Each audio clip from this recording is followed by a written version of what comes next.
But I was I'm coming back to the possibility of convincing the people, and we have to help their understanding, because understanding is a second gift of the Spirit. And how make them understood that they really have been a Thompson? You can propose to them a very simple experiment. They have to go inside a discotheque. A discotheque is a very curious place. Generally, you go in by a narrow entrance, and you come in a vaulted shelter with a very dim red light. The temperature is hot, the atmosphere is very damp, and the smell is strong. And there are bodies slowly moving or jolting very rapidly. And there is a terrible noise.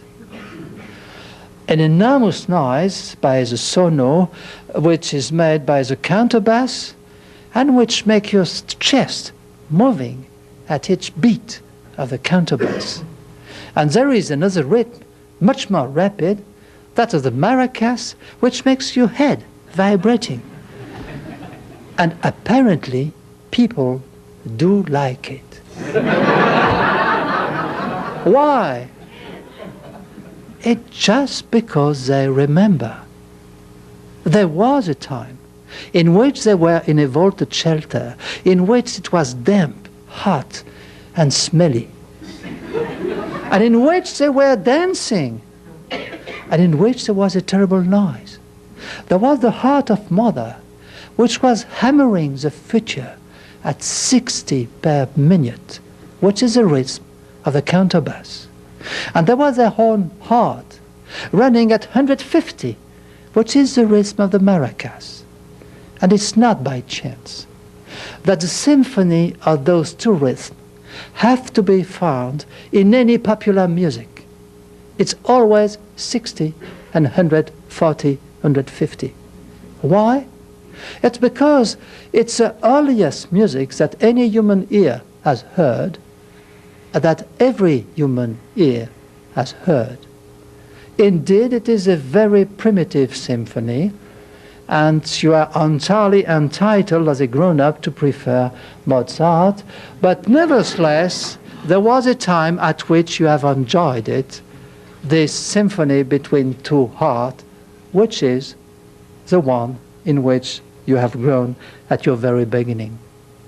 Well, if understanding is not sufficient, we could use counsel to tell them how to be prudent, how not to run all the future of the humanity in jeopardy. You are not going to tell them that there was a time at which human beings were killing other human beings because they had not the right genes or the right population constitution. You are not going to tell them that there is a mistake in every dictionary because euthanasia should not be written like that. Euthanasia has to be written euthanazi, N-R-Z-E. It's the way it has been written in blood letter on history. Now, you have not to discuss something. Just tell them an old story, which is not so emotive, which is the story of Sparta. In Sparta, they had a very severe control of the newborn, and if they were considering that the newborn was too weak to become a soldier, or if she was too weak to carry future soldier, then they were putting the baby in the apothecary of the Mount Tegetus so that it could be eaten by the wild beast. But curiously, the Spartans are the only Greek among those people who were the most gifted of the world, of the whole history. They are the only one which have not given anything to humanity, not a statue, not a poetry, even not a ruin. In the plain of Lacedaemon, nothing is left. Now, for the geneticist, it's an extraordinary question.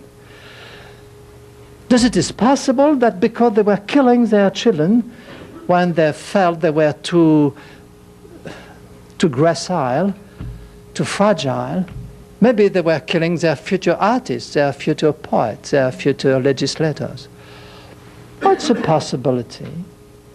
Well, does it is possible that it's because they were already very dull that they were killing their own children? And I guess the real answer is that both facts were probably causative in the fact that nothing is left from Sparta.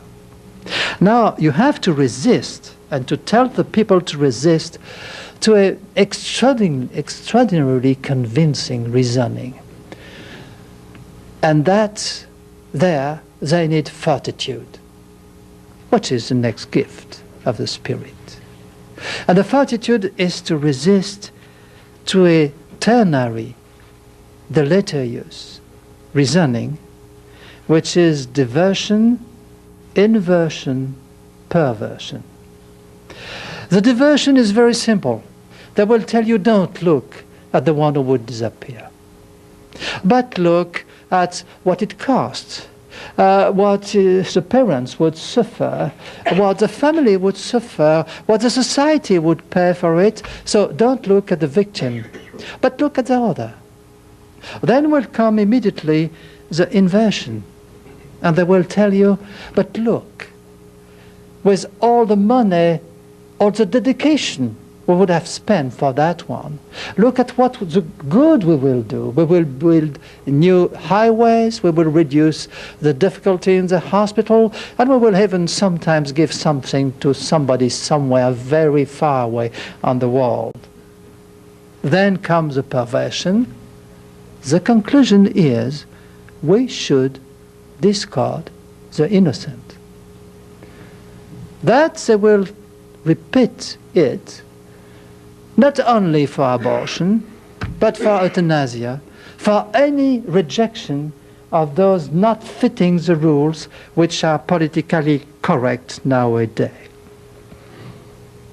And this reasoning, we know where it comes from. It has been used once. There was a time at which there was a very precious perfume which was used on the feet of the innocent. And there was a man who said, we should have sold that perfume and look at all the good I would have done for the poor. And it is this one who was going to sell his master for 30 pieces of money. Remember, every time you will hear this reasoning of diversion, inversion, perversion, and they have no other discourse possible, they are just telling you what Judas did. Remains the gift of science. Science cannot tell you all the morality, but it can help you. I remember when, thanks to my friend Martin Palmer, I went to a little town of Maryville in the case of 7 frozen embryos. The judge was listening to science. The story was extraordinary, and sometimes truth invent analogies that writers would not dare to try.